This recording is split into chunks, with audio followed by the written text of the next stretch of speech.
ఈ లోకంలో మనుషుల బంధాలు కొంతకాలం వరకే ఉంటాయి.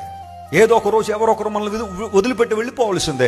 మనం ఎంత వారిని ప్రేమించినా, ఎంత వారితో స్నేహం చేసినా, ఎంత పటిష్టమైన బంధంలో కొనసాగినా, భౌతికంగా కావచ్చు లేదా మానసికంగా కావచ్చు, ఏదో ఒక రోజు ప్రతి ఒక్కరు వదిలేసి వెళ్ళిపోతారు మనల్ని. There will be a day where you will experience a terrible loneliness in your life. ఒక తెలియని ఒంటరితనం నిన్ను బాగా హాంట్ చేస్తూ ఉంటుంది. ఆ సందర్భంలో నీకు ధైర్యం ఇచ్చేవాళ్ళు ఎవరు?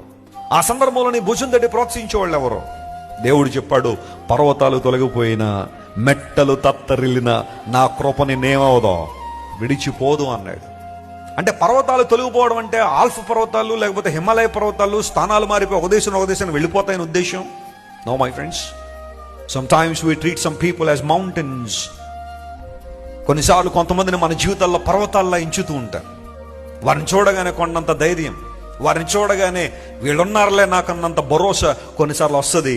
బట్ అన్ఫార్చునేట్ థింగ్, కొన్నిసార్లు వాళ్ళైనా మనకు దూరం అయిపోతారేమో, వాళ్ళైనా మనల్ని వదిలిపెట్టి వెళ్ళిపోతారేమో.